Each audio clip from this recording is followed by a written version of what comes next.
আসসালামু আলাইকুম প্রিয় ভাই ও আপুরা, দেশ ও দেশের বাহিরে যে যেখান থেকে আমার ভিডিও দেখছেন সবাইকে জানাই আন্তরিক শুভেচ্ছা।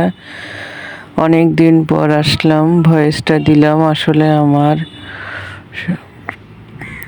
ঠান্ডার কারণে, আমার নাকের সমস্যার কারণে আমি কথা বলতে পারছিলাম না, খুবই কষ্ট হচ্ছিল, যার কারণে আমি ভয়েস দিচ্ছিলাম না।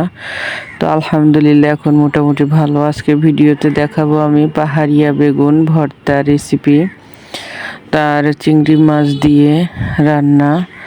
আর এতটাই মজার একটি বেগুন, আসলে পাহাড়িয়া নাম, পাহাড় নাম শুনলেই আমাদের ভিতরে একটা অন্যরকম ভালোত্ব কাজ করে, মানে মনের ভিতরে একটা অন্যরকম একটা প্রশান্তি মনে হয় যে আসলে পাহাড় অনেক সুন্দর হয়। এই জন্য তো দেখতে পাচ্ছেন আমি এভাবে মশলাটাকে কষিয়ে চিংড়ি মাছ দিয়ে রান্না করছি। আমার আপু ভাইয়েরা আমার ভিডিওটি একটি লাইক দিয়ে দেখবেন। আসলে অসুস্থতার কারণে ভয়েসটা দিতে পারছি না, আমার একদমই ভিউ কমে গেছে, বলতে পারি না কেন।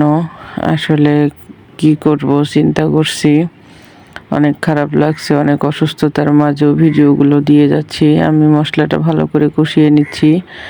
আর এই পাহাড়িয়া বেগুনটা অনেকে বলে একটু তিতা লাগে, আসলে তা না, একটু হালকা কুসুম গরম পানি করে ধুয়ে নিলেই আর একটু তিতা লাগে না, অনেক মজা লাগে। আজকে আমরা সবাই খেয়েছি, খুব ভালো লেগেছে। আর আমি এটা রান্না করছি, দেখতেই পাচ্ছেন এভাবে। আর ইদানিং আমি একটু তরকারিতে, আগে আমি ঝোল পছন্দ করতাম না, কিন্তু এখন দেখতেছি না, আসলে সুস্থ থাকতে হলে একটু ঝোল টোল খেতে হয়, তাহলে বেশি ভালো হয়। এই জন্য আমি ইদানিং ঝোলও রান্না করছি। আর বেগুন আলু চিংড়ি মাছের ঝোলটা খুব মজা হয়েছিল। আমি রান্না করে খেয়ে তারপরে ভিডিও আপলোড দিই, আসলেই সত্য কথা।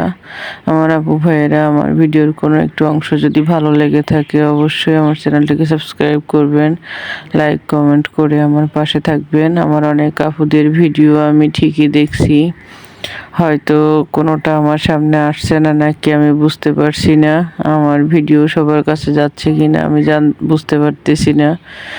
আমি ভিডিও যারটাই সামনে আসতেছে দেখতেছি, তারপরে আবার একটা অসুস্থতার জন্য অনেকটা মিসও হতে পারে। আমার আপুরা, আমার ভাইয়েরা, আপনারা অবশ্যই আমার ভিডিওটি দেখবেন, আমাকে একটি কমেন্ট রেখে যাবেন, ইনশাল্লাহ আমি কমেন্টের সূত্র ধরে চলে যাব। আর অনেক সময় দেখা যায় এই ভিডিওগুলো দেখতে দেখতে কারেন্ট চলে যায়, আমি কমেন্টও করতে পারি না। এই জন্য তো দেখুন আমি এখন একটা ভর্তা বানাবো। আমি আজকে প্রেসার কুকারে ভাত দিয়েছি, আমি এখন এটাকে ঢাকনা দিয়ে ঢেকে দিব। আমি ভাতের উপরেই ভর্তাটা বানাবো সিদ্ধ করে। আসলে ভর্তার মজা এভাবেই হয়। আর আমরা আমাদের দেশে ছোটবেলার থেকেই দেখেছি এভাবে ভাতের উপরে সিদ্ধ করে খাই। কে কে কোথা থেকে দেখছেন আমার ভিডিও বা কার দেশের কীরকম খায় একটু লিখে জানাবেন। আর আমি এদিকে সব কিছুই এলোমেলো কাজ করছিলাম, কারণ আমার কোনো কাজই কেমন জানি ঠিক মতো হচ্ছিল না, শরীরটা ভালো না, সেই জন্য।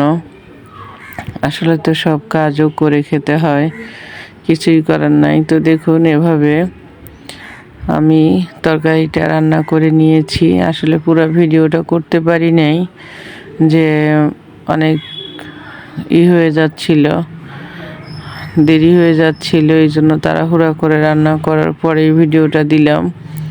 মনেও ছিল না যে আমার আসলে ভিডিও করতে হবে, এই জন্য। তো দেখুন আমি ভাতের উপরের থেকে এভাবে আমি বেগুনটা তুলে নিয়েছি, এরকম সুন্দর একদম সিদ্ধ হয়ে গেছে। এভাবে হাতে ডলে ভর্তা বানাবো। আর আমি সব সময় চেষ্টা করি সব কিছু অরিজিনাল দেখাতে। আর আসলে আমরা আমরা লাইফে চলার চেষ্টা করি যে খুব ভালোভাবে চলবো, আসলে তা না, জীবনটা এরকমই। আল্লাহ যখন যেখানে যেরকম রাখছে সেটাই আলহামদুলিল্লাহ। সব সময় যে সব কিছু ভালো দেখাতে হবে তা না। আর আমরা যেহেতু ডেইলি ব্লগ ভিডিও করি, এটাতে আমি চাইলেই একদিন পরিপাটি করে, মানে ভালো নামি দামি দেখালেই চলবে না, সব কিছু যা ডেইলি আমি সেটাই দেখাই। তো আজকে আমি এটাই রান্না করেছি আর এই ভর্তাটা বানিয়েছি, এতটাই মজা হয়েছে। আসলে ভর্তা জিনিস মানেই মজা হয়।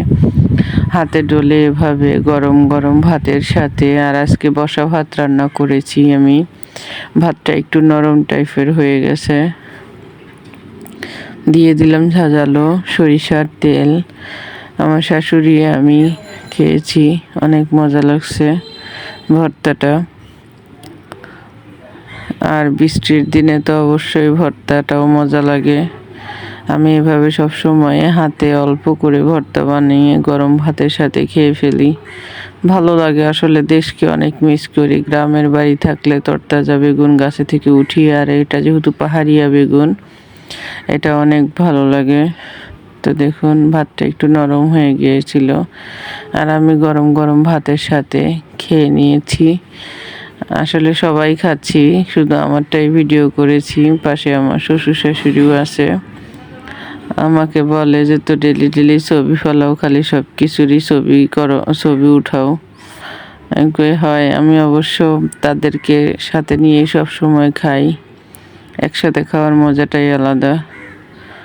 তো আলহামদুলিল্লাহ, সবাই ভালো থাকবেন, সুস্থ থাকবেন, আমার জন্য দোয়া করবেন, আমাকে বেশি বেশি সাপোর্ট করবেন। আল্লাহ হাফেজ।